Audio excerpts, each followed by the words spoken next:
Puji Tuhan, selamat hari Minggu. Selamat kita kembali lagi dalam persekutuan kita. Pada saat ini, saya percaya pagi hari ini kita patut mengucap syukur kepada Tuhan. Karena kalau kita ada sampai pagi hari ini semua karena anugerah Tuhan. Mari jemaat-jemaat Tuhan GPD Sola Gracia Jatiwangi, kita mau siapkan hati kita untuk sama-sama kita akan mendengar firman Tuhan. Sebab selalu saya katakan firman Tuhan kebutuhan utama dalam hidup kita. Tanpa firman Tuhan kita akan tersesat. Tanpa firman Tuhan kita tidak akan berdaya menghadapi setiap tantangan hidup ini. Tetapi dengan firman, maka firman Tuhan akan menuntun kehidupan kita. Mari sama-sama kita boleh membuka hati kita pagi hari ini untuk Tuhan. Dan sebelum kita akan mendengarkan kebenaran firman Tuhan pagi hari ini, mari kita mau nyanyikan satu pujian yang berkata, selidiki aku, lihat hatiku. Selidiki aku, lihat hati. Apakah ku sungguh mengasihi Yesus yang Maha Tahu dan menilai hidup. Tak ada yang sempit bagimu. Selidiki aku, lihat hati. Apakah ku sungguh mengasihi Yesus Maha Tahu dan menilai hidup. Tak ada yang tersembunyi bagimu. Aku lihat kebaikanmu yang tak pernah habis di hidupku. Berjuang sampai akhirnya kau dapati aku tetap setia. Telah kulihat kebaikanmu yang tak pernah habis di hidupku.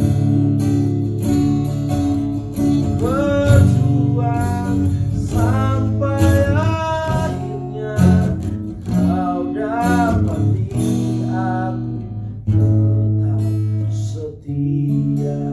Mari jemaat Tuhan yang dikasihi oleh Tuhan, mari sama-sama sejenak kita mengucap syukur pagi hari ini. Karena kasih Tuhan yang begitu besar dalam hidup kita. Kita tidak bisa balas setiap apa yang Tuhan kerjakan dalam hidup kita. Kasih Tuhan begitu melimpah, begitu besar dalam hidup kita. Mari kita mau menyatakan iman kita pagi hari ini. Selidiki aku, Engkau Maha Tahu melihat hatiku pagi hari ini. Pagi hari ini semuanya jelas di pemandangan Tuhan. Karena pagi hari ini Engkau tahu kerinduan kami bersekutu dengan Tuhan. Meskipun dalam kondisi yang mungkin berbeda dengan biasanya, kami harus melakukan ibadah secara online. Tetapi kami percaya kuasa hadirat Tuhan sama bekerja secara luar biasa bagi kami semua. Haleluya, haleluya. Kulihat kebaikanmu, mari dengan iman. Pernah habis di hidupku.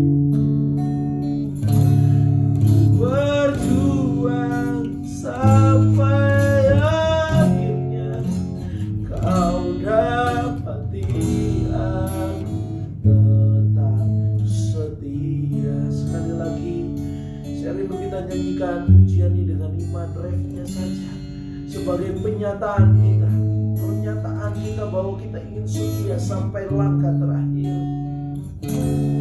Aku lihat kebaikanmu yang tak pernah habis di hidupku. Ku berjuang sampai akhirnya kau dapati aku tetap setia. Haleluya Yesus Tuhan. Terima kasih Tuhan. Bapa di dalam surga, kami bersyukur pagi hari ini buat keajaiban-Mu, buat kesempatan yang Kau berikan bagi kami untuk kami sama-sama beribadah secara online. Melalui tayangan video ini kami percaya kami siap diberkati oleh Tuhan. Kami siap dilawat oleh Tuhan. Kami siap untuk mendengarkan sabda Tuhan, suara Tuhan. Kami siap untuk dinasihati. Kami siap untuk ditegur. Kami siap untuk diingatkan. Karena kami butuh firman-Mu. Firman-Mu adalah kehendak-Mu. Firman-Mu adalah jawaban dalam hidup kami. Terima kasih Tuhan. Urapi hamba-Mu yang memberitakan firman-Mu. Urapi setiap jemaat-jemaat yang mendengarkan firman-Mu. Hamba-Mu hanyalah alat ini. Tetapi hamba percaya Roh Kudus mengurapi hamba-Mu, mengurapi kami semua yang mendengarkan kebenaran firman Tuhan. Segala bentuk kuasa iblis yang coba ingin menghalangi kami untuk kami dengar firman Tuhan, kami tengking tolak di dalam nama Tuhan Yesus. Kami percaya pagi hari ini Engkau tuh bekerja melalui keberadaan video ini memberkati kami semua. Kami siap dengar firman Tuhan di dalam nama Tuhan Yesus Kristus. Haleluya. Amin.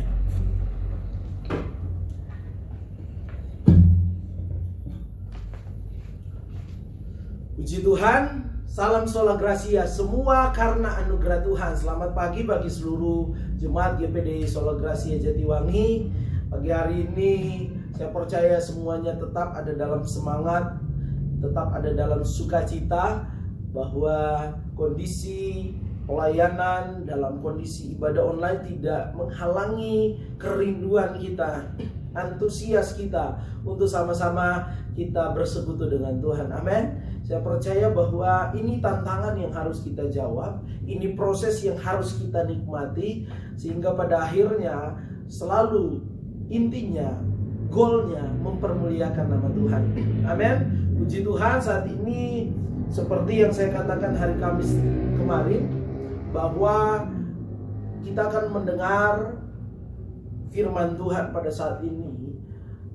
Dua poin yang terakhir yang akan kita lihat tentang kriteria pengikut Kristus. Pada hari Kamis kemarin kita sudah lihat dua poin yang pertama. Dua poin yang sudah kita lihat tentang kriteria pengikut Kristus. Yang pertama, bahwa pengikut Kristus kriterianya adalah dia akan setia dan bertahan sampai langkah terakhir. Amin. Atau bahasa yang saya pakai kemarin adalah bagaimana kriteria pengikut Kristus, dia mampu memiliki daya tahan yang kuat di dalam mengiring akan Tuhan. Meskipun tantangan, pergumulan, musim hidup berbeda, berubah. Sebelum ada pandemi dan sudah ada pandemi, bahkan selanjutnya dia akan tetap setia kepada Tuhan. Kesetiaan, kriteria pengikut Kristus bukan cuma setia 1 minggu, 2 minggu, 1 bulan, 2 bulan, 1 tahun, 10 tahun, tetapi seumur hidup.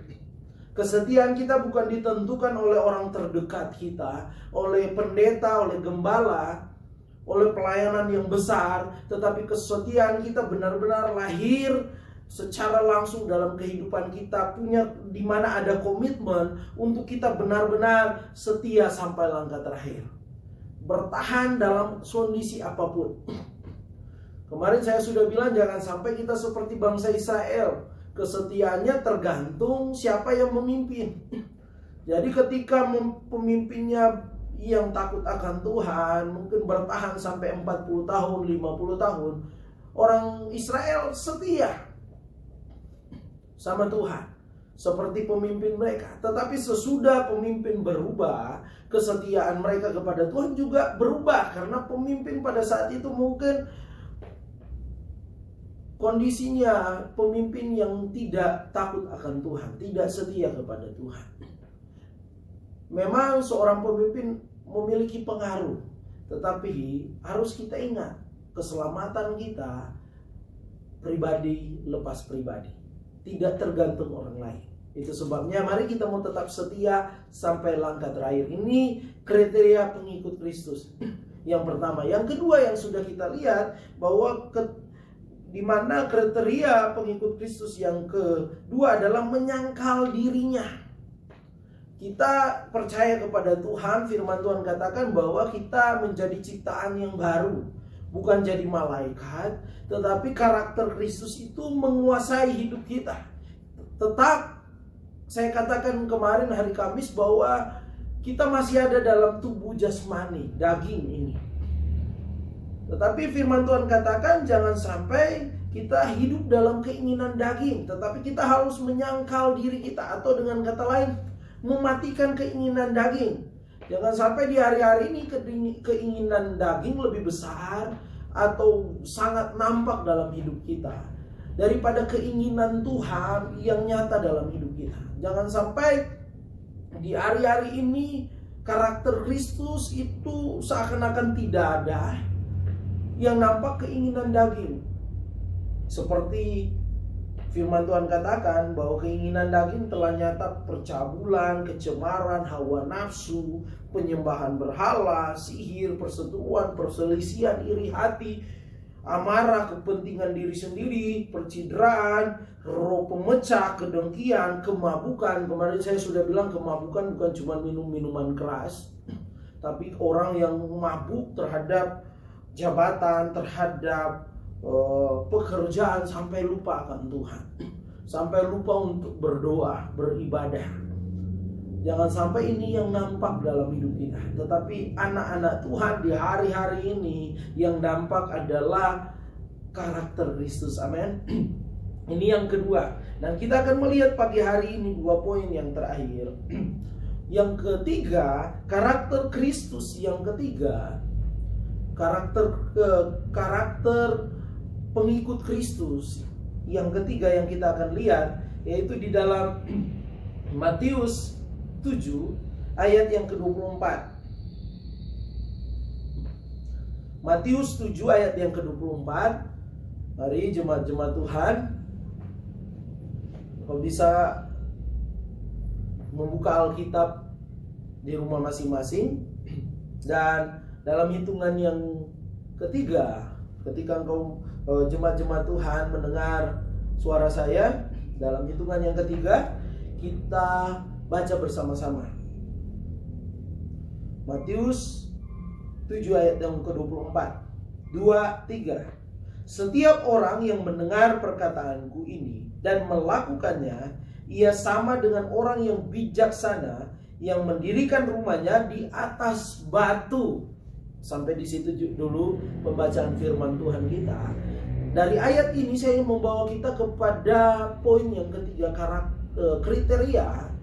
kriteria pengikut Kristus, yaitu di mana dia bukan cuma dengar firman Tuhan seperti pagi hari ini, tetapi dia juga mau melakukan kebenaran firman Tuhan. Ini kriteria pengikut Kristus, bukan cuma mendengar, tetapi juga melakukan kebenaran firman Tuhan. Jadi sia-sialah pengiringan kita kepada Tuhan kalau cuma sampai kita pada pendengaran. Kekristenan jangan cuma sampai pada kekristenan pendengaran, cuma dengar firman Tuhan, sampai mungkin hafal terhadap firman Tuhan, tetapi nggak melakukan firman Tuhan. Ini bahaya. Anak Tuhan, kriteria pengikut Kristus adalah dia mendengar firman Tuhan dan melakukannya.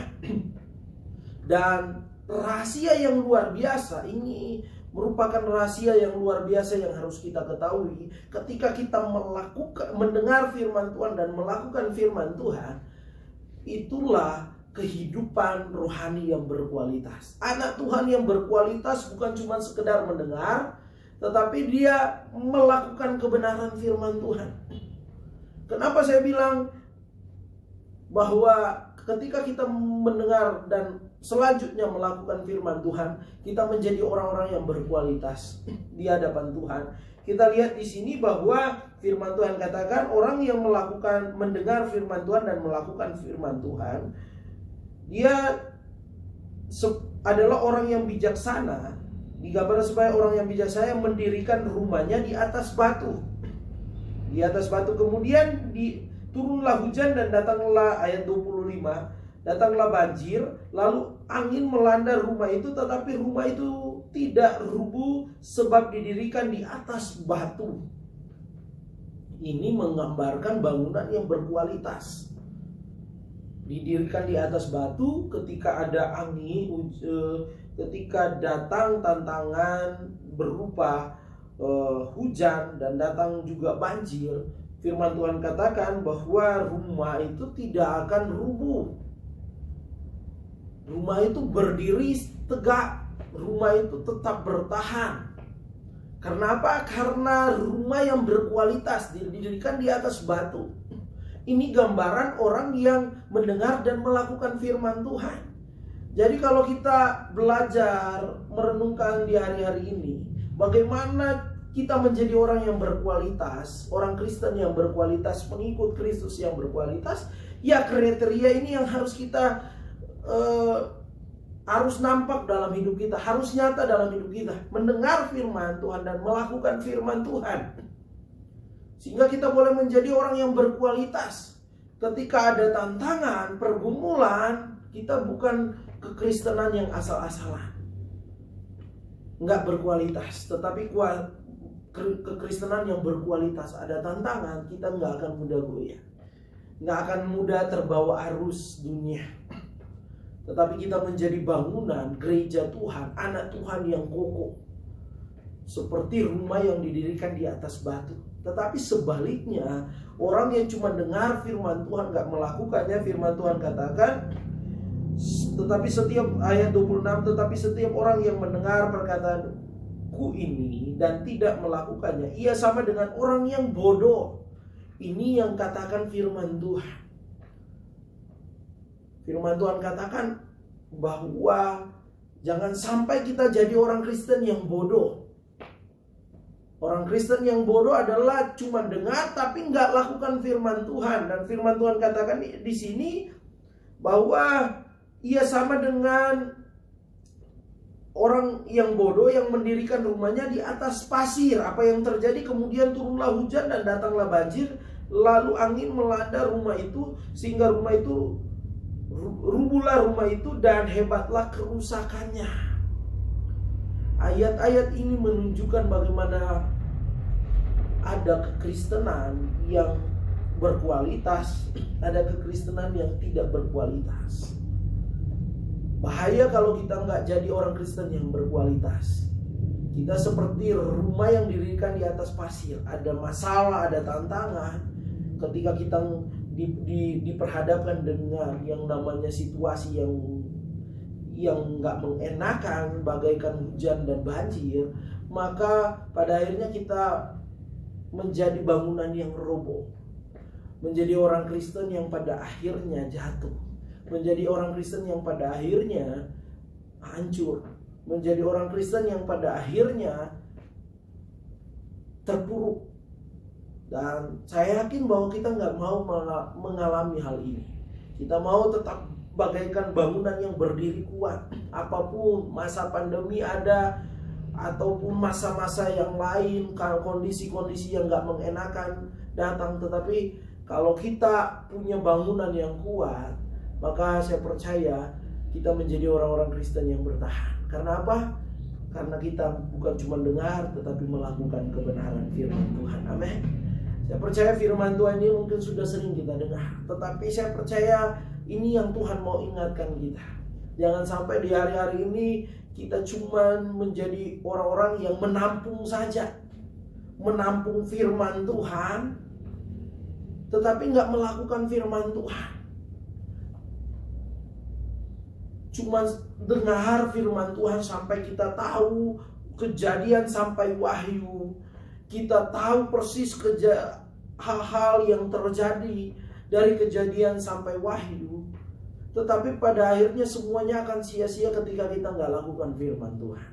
Tetapi Tuhan mau pagi hari ini kita justru melakukan firman Tuhan. Amin.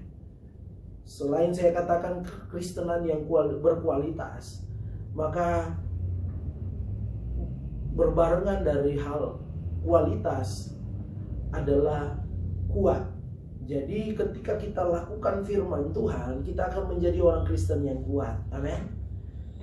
Ketika kita nggak melakukan firman Tuhan, itulah sumber kelemahan kita. Hati-hati bahwa iblis mencari kelemahan kita, mencari celah. Jadi ketika dia lihat kita nggak lakukan firman Tuhan, itulah bahayanya kita.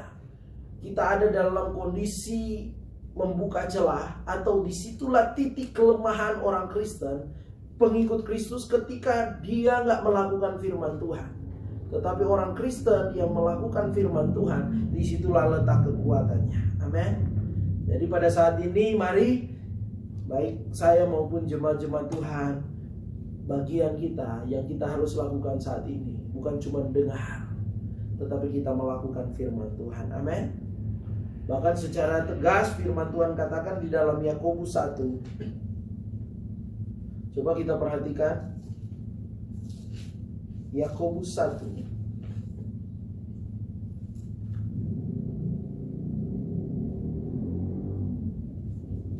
ayat yang ke-23. Mari kita perhatikan bersama-sama membuka kebenaran firman Tuhan. Yakobus 1 ayat yang ke-23. Ayo kita perhatikan bersama-sama. Sebab jika seorang hanya mendengar firman Tuhan saja dan tidak melakukannya, ia adalah seumpama seorang yang sedang mengamati mukanya yang sebenarnya di depan cermin. Baru saja ia memandang dirinya, ia sudah pergi atau ia segera lupa bagaimana rupanya. Ayat ini menunjukkan bahwa gambaran dari orang yang hanya mendengar firman Tuhan dan tidak melakukannya, di mana diumpamakan seperti ketika kita berkaca, bercermin. Waktu kita bercermin, kita lihat muka kita. Tetapi ketika kita sudah pergi dari depan cermin itu, maka kita nggak bisa lihat lagi muka kita secara langsung. Ini yang gambaran dari firman Tuhan. Dan ketika saya renungkan apa maksud dari firman Tuhan ini, ternyata Tuhan mau bawa kita kepada yang namanya Yesus harus benar-benar nampak setiap waktu dalam hidup kita.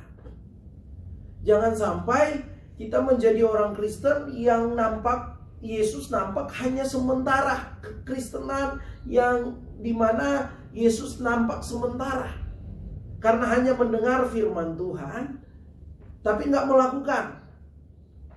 Seperti kita bercermin hanya melihat sementara wajah kita. Tetapi orang yang melakukan firman Tuhan, ternyata dia menampakkan Tuhan setiap waktu. Amin. Jadi jangan sampai kita jadi orang Kristen yang bagaikan orang yang bercermin, orang yang ada di depan cermin. Ketika sudah nggak ada di depan cermin, nggak kelihatan lagi wujudnya. Jangan sampai kita jadi orang Kristen, Yesus nampak nanti ketika kita datang ke gereja. Kelihatan benar-benar nampak Yesus dalam hidup kita. Seakan-akan menjadi orang yang berrohani benar-benar. Tetapi keluar dari gereja, dari persekutuan, nggak nampak lagi Yesus. Ini yang bahaya. Dimana waktu di gereja dengar firman Tuhan, tetapi setelah keluar dari gereja nggak lakukan firman Tuhan. Ini bahaya. Ini yang Tuhan tidak mau.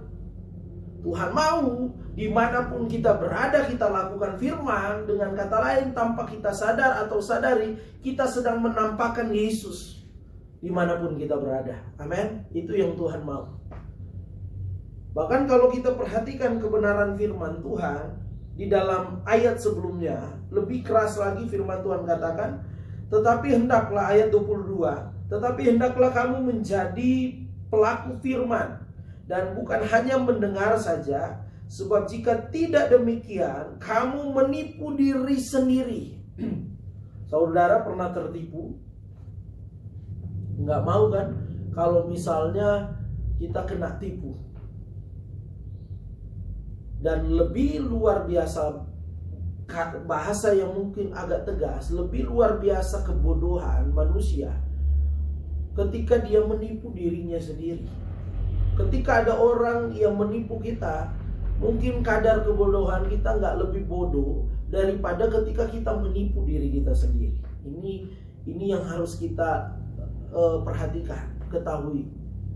Ternyata ketika kita nggak lakukan firman Tuhan, cuma sampai mendengar, kita sedang menipu diri kita sendiri.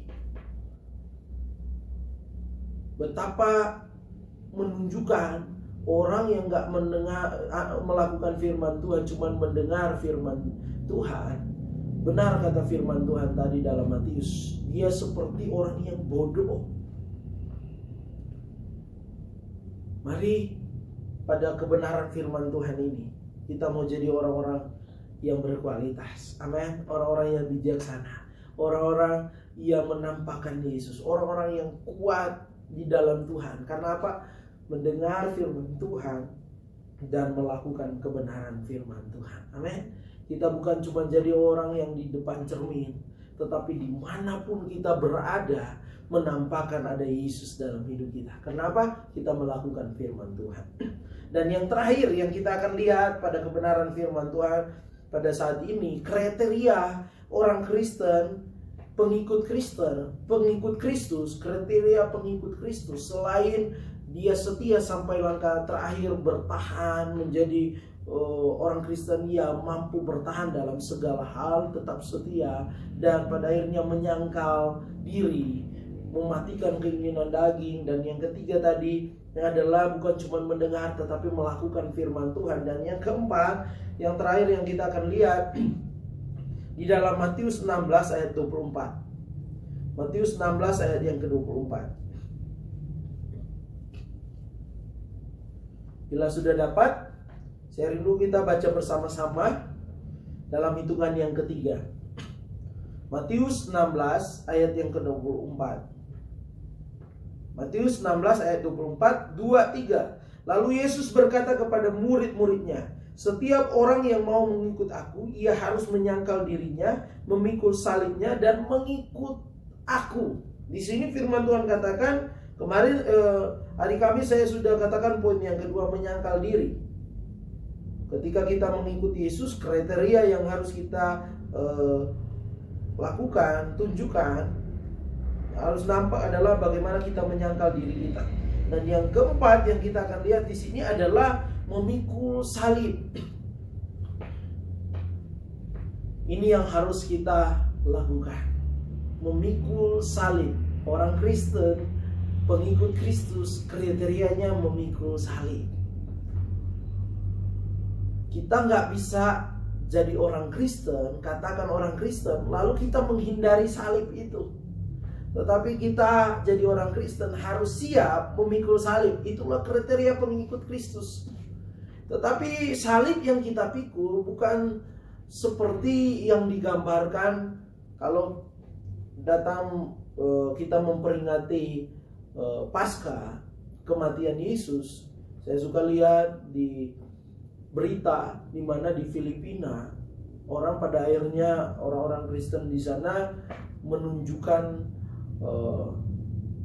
satu upacara atau satu kegiatan yang sudah dilakukan setiap merayakan kematian Yesus Kristus, Paskah yang ada, di mana mereka membuat salib yang sangat besar, dan ada orang yang pada akhirnya bersedia untuk pikul salib. melakukan apa yang Yesus lakukan. Tetapi yang dimaksud memikul salib ini bukan seperti yang telah Yesus lakukan, di mana ada salib dan kita menjadi orang-orang yang memikul salib itu secara mungkin jasmani. Ada salib yang sudah dibuat lalu kita memikulnya, bukan seperti itu. Tetapi yang dimaksud memikul salib adalah konsekuensi ketika kita mengikuti Yesus. Kita harus siap menerima konsekuensi hal-hal yang ketika kita ikut Tuhan, ada hal-hal yang mungkin gak enak yang harus kita terima, yang harus kita alami. Dan selalu saya katakan bahwa salib kita itu berbeda-beda, tantangan hidup kita berbeda-beda. Salib bicara tentang penderitaan, salib bicara tentang tantangan, salib bicara tentang proses. Dan ini yang harus kita alami. Kita nggak bisa jadi orang Kristen, pengikut Kristus, tetapi tanpa salib. Justru pengikut Kristus harus memikul salib. Dan ternyata ada konsekuensinya. Dan saya ingin membawa kita melihat ketika kita baca firman Tuhan, ada terlalu banyak konsekuensi ketika kita ikut Tuhan. Ada begitu banyak hal, proses, tantangan yang kita alami ketika kita ikut Tuhan. Ada begitu banyak firman Tuhan, ayat yang menunjukkannya. Bagaimana kita pada akhirnya ketika kita ikut Tuhan, kita bisa saja dihina. Kita bisa saja pada akhirnya mengalami penolakan. Kita pada akhirnya bisa saja menghadapi yang namanya dikucilkan. Pada akhirnya difitnah. Bahkan firman Tuhan katakan kita seperti domba di tengah-tengah serigala. Tetapi saya ingin membawa kita kepada satu konsekuensi yang harus kita sadari, harus kita singkapi dengan baik, yaitu kekecewaan. Sekali lagi apa? Kekecewaan. Ini bahaya. Ketika kita bicara tentang kekecewaan, firman Tuhan selalu saya yakin kita sama-sama percaya Tuhan Yesus nggak pernah mengecewakan kita. Amin. Tuhan Yesus tidak pernah mengecewakan kita.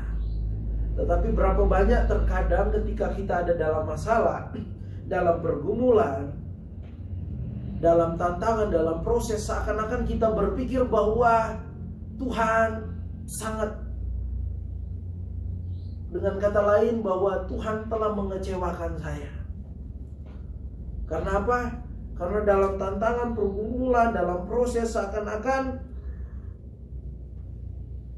sudah berdoa, sudah melakukan mungkin firman Tuhan, sudah setia, tetapi nggak ada tanda-tanda pertolongan Tuhan. Situasi belum berubah. Kondisi seakan-akan Tuhan membiarkan kita. Yang terjadi pada akhirnya muncul yang namanya kekecewaan. Kecewa terhadap Tuhan. Seakan-akan Tuhan mengecewakan kita. Ini yang harus kita sadari, bahwa ketika kita memikul salib, jangan sampai kita kecewa sama Tuhan. Jadi orang Kristen ketika kita memikul salib, kita harus menyadari Tuhan tidak pernah mengecewakan kita. Tuhan selalu akan menolong kita tepat pada waktunya. Amin. Jangan sampai kita menjadi anak-anak Tuhan yang di hari-hari ini kecewa. Apakah saudara di hari-hari ini sedang kecewa dengan Tuhan karena belum Tuhan tolong? Apakah saudara di hari-hari ini kecewa karena sudah bertahun-tahun berdoa tapi Tuhan belum jawab? Firman Tuhan mengatakan pada saat ini, mari kita mau mengubah, memproses kekecewaan dalam hidup kita. Mari kita mau memproses kekecewaan dalam hidup kita, berubah jadi kepercayaan sungguh kepada Tuhan. Amin. Ini yang Tuhan mau pagi hari ini. Kita pikul salib, kadang kita mungkin diperhadapkan dengan kekecewaan. Bukan Tuhan yang mengecewakan kita, tapi kadang ada perasaan di mana kita dikecewakan. Mari kita memproses perasaan kecewa kita menjadi perasaan di mana kita percaya sungguh kepada Tuhan. Karena Tuhan gak pernah mengecewakan kita. Di hari-hari ini jangan pernah kita kecewa dengan Tuhan. Tetapi mari kita mau terus percaya kepada Tuhan bahwa Tuhan tidak pernah mengecewakan kita. Mari kita mau baca di dalam Yohanes 16. Coba kita perhatikan di dalam Yohanes 16.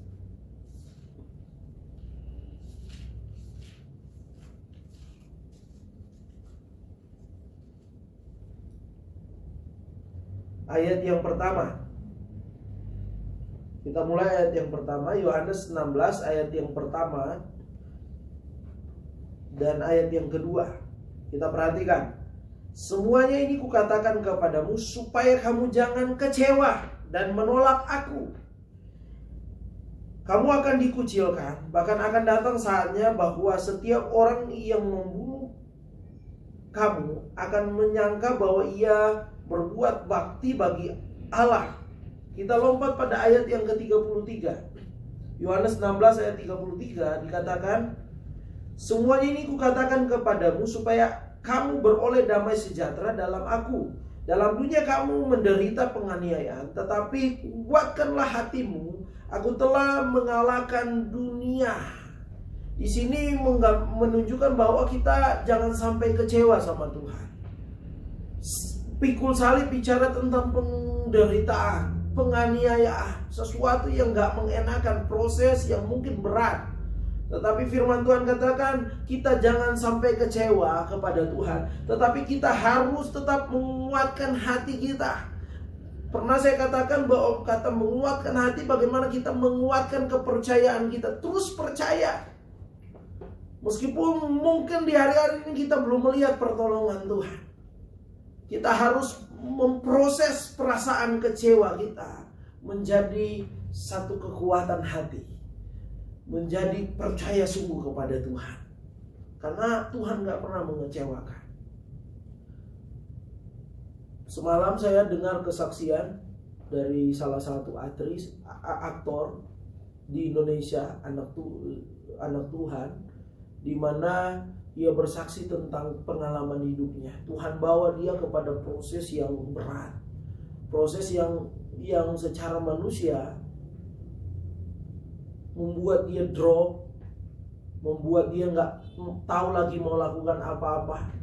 Dia difitnah oleh seseorang karena dia public figure. Pada akhirnya dia disorot dan semua hal yang dia lakukan, pekerjaannya mendadak semuanya dibatalkan. Seakan-akan dia jatuh begitu dalam. Dan di saat seperti itu dia terus berdoa, karena dikatakan dia saksikan bahwa dia dididik oleh orang tuanya, dan dengan kondisi yang dimana selalu berharap sama Tuhan. Waktu dia berdoa, dia katakan bahwa nggak ada jawaban dari Tuhan. Seakan-akan nggak ada jawaban dari Tuhan. Sampai pada satu titik dia berkata nggak ada Tuhan. Tetapi di titik itu Tuhan taruh kembali, Tuhan taruh pengertian yang luar biasa dalam kehidupannya. Sehingga pada akhirnya dia mengubah cara pikirnya. Dia memproses kembali kekecewaannya kepada Tuhan, dan dia kembali percaya bahwa di balik persoalannya dia ada rencana Tuhan yang luar biasa. Apa yang terjadi? Tuhan taruh pengalaman rohani ini, pengalaman yang mungkin gak mengenakan ini, menjadi satu pengalaman yang luar biasa, di mana orang yang memfitnahnya dengan begitu sangat luar biasa, pada akhirnya boleh mengklarifikasi kepada media, dan pada akhirnya menyatakan bahwa aktor ini tidak bersalah, aktor ini adalah orang yang baik.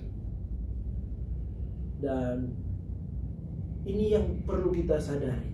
Mari kita memproses kekecewaan kita di hari-hari ini menjadi kekuatan hati. Amin.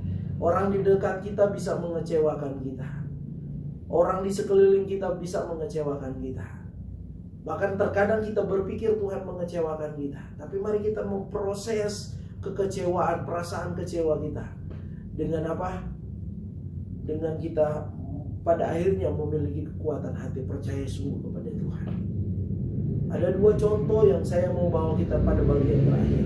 Saya nggak akan bawa kita melihat ayat-ayatnya, tetapi cerita ini dua contoh. Yang pertama, dua orang yang berjalan di Emmaus. Mereka pulang kembali sebagai murid-murid Tuhan Yesus pada saat itu mengikut Tuhan. Yang pada saat itu mereka pulang dengan kecewa, tetapi berjumpa dengan Tuhan di jalan menuju ke Emmaus. Firman Tuhan katakan pada mereka curhat sama Tuhan yang pada saat itu, Tuhan Yesus pada saat itu mereka nggak kenali, karena memang pada saat itu Tuhan buat mereka pada saat itu tidak mengenali Tuhan Yesus. Mereka ungkapkan isi hati mereka. Mereka pada saat itu kecewa. Mereka sudah berharap sama Tuhan, tetapi pada akhirnya ternyata Tuhan mati di salib. Bahkan pada saat itu mereka tahu bahwa kubur Tuhan Yesus pada saat itu kosong. Mereka menganggap bahwa kondisi pada saat itu, apa yang mereka lakukan, kepercayaan mereka pada saat itu sia-sia. Mereka pulang dengan kecewa. Tetapi ketika pada akhirnya Tuhan menyatakan diri kepada mereka, mereka pada akhirnya berubah dari kecewa menjadi orang-orang yang bersemangat untuk melayani Tuhan.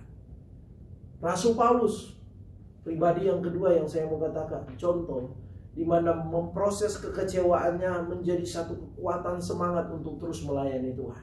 Ketika dia bertobat, dia nggak langsung diterima oleh orang Israel.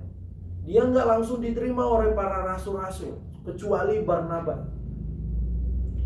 Kecuali pada saat itu yang menerima Rasul Paulus adalah Barnabas. Kalau kita perhatikan di dalam Kisah Para Rasul 9 ayat yang ke-26, di situ menunjukkan bagaimana orang Israel berencana membunuh dia. Tetapi pada saat itu Rasul Paulus nggak kecewa dan balik lagi pada posisi yang lama menjadi Saulus, mengincar orang Kristen untuk membunuh ataupun memenjarakan, menyiksa orang Kristen. Enggak. Tetapi dia memproses perasaan kecewanya menjadi satu kekuatan hati untuk terus melayani Tuhan. Di hari-hari ini engkau merasa kecewa dengan keadaan, merasa kecewa dengan orang lain, termasuk mungkin kecewa dengan Tuhan karena mungkin belum ada jawaban. Mari Tuhan mau katakan, engkau sedang pikul salib. Mari memproses kekecewaanmu dengan kekuatan hati. Mengubah perasaan kekecewaanmu dengan kekuatan hati. Maka engkau akan melihat pembelaan Tuhan yang luar biasa. Tuhan tidak pernah mengecewakan kehidupan kita. Puji Tuhan, biarlah ini menjadi kekuatan dalam hidup kita. Kriteria pengikut Kristus sudah kita dengar, kita sudah pahami pada saat ini. Ada 4 hal yang sudah kita dengar. Saya percaya Tuhan Yesus mau kita menjadi orang Kristen yang kuat di hari-hari ini. Amin. Orang-orang Kristen yang bukan cuma sekedar asal-asalan ikut Tuhan, tetapi sungguh-sungguh ikut Tuhan. Mari kita mau tetap setia sampai langkah terakhir. Menyangkal diri kita, mematikan keinginan daging. Lakukan firman Tuhan, bukan cuma dengar firman Tuhan. Pikul salib. Mungkin terkadang dalam pikul salib ada kekecewaan. Konsekuensi yang kita alami adalah kekecewaan. Termasuk kita seakan-akan kecewa kepada Tuhan. Tapi mari kita mau proses perasaan kecewa kita menjadi satu kekuatan hati untuk terus kita kuat di dalam Tuhan, untuk terus kita percaya sungguh kepada Tuhan. Mari pada pada pagi hari ini, biarlah kita buka hati buat firman Tuhan. Mari jemaat-jemaat Tuhan, engkau bisa menutup mata jasmanimu dan renungkan pada saat pagi hari ini. Apakah 4 kriteria ini menjadi bagian saya? Apakah ada satu yang nggak ada, atau 2 yang tidak ada, atau 4 tidak ada dalam hidup kita? Mari kita mau untuk menyatakan kembali komitmen kita kepada Tuhan. Saya mau setia sampai langkah terakhir. Saya tidak mau mudah-mudah. Saya mau tetap setia kepada Tuhan. Saya mau mematikan keinginan daging saya. Dan ketika kita punya komitmen, Roh Kudus akan memampukan kita. Pada pagi hari ini, mari kita akan bersyukur buat firman Tuhan dan sekaligus menutup rangkaian ibadah pada saat ini. Bapa di dalam surga, kami bersyukur buat pagi hari ini, buat firman Tuhan. Kami percaya kami boleh diingatkan oleh Tuhan untuk kami menjadi bukan cuma menjadi pendengar, tapi menjadi pelaku firman Tuhan. Kami juga harus menyadari bahwa kami tidak bisa menghindari pikul salib.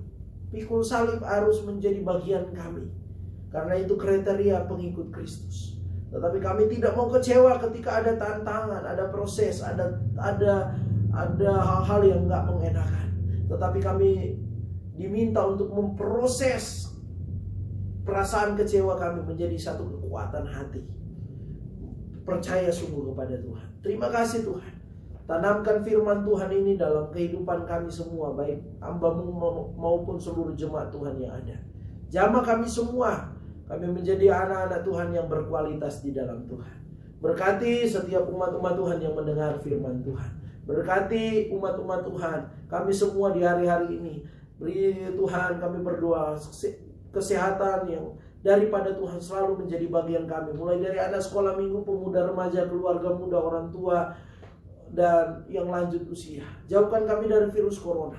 Bahkan Tuhan tolong dalam usaha pekerjaan umat-umat Tuhan diberkati oleh Tuhan. Sepanjang minggu ini aktivitas umat Tuhan yang mungkin Tuhan dalam setiap urusan pekerjaan, bahkan ada yang mungkin keluar kota, ataupun setiap kegiatan-kegiatan kami taruh dalam tangan Tuhan. Tuhan yang memberkati setiap umat-umat Tuhan.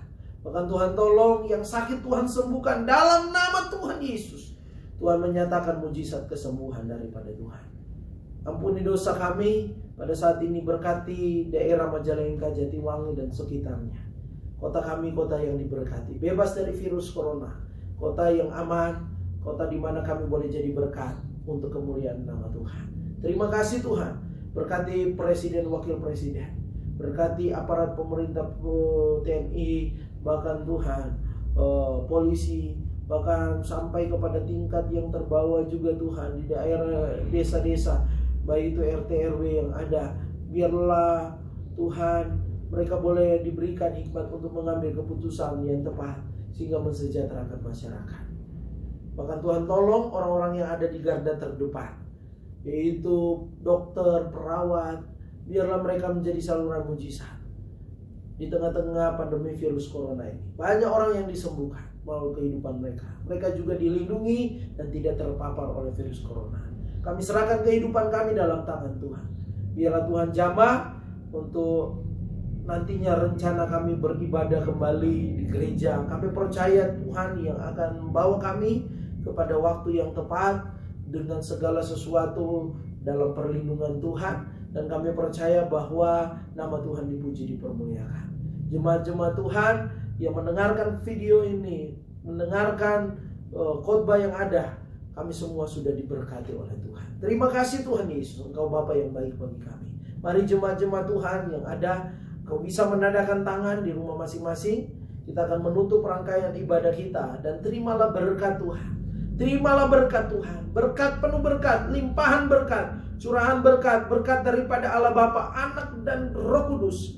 Tuhan melindungi engkau, memberkati engkau jasmani rohani. Tuhan melindungi engkau, Tuhan menyinari engkau dengan wajahnya dan memberi engkau kasih karunia.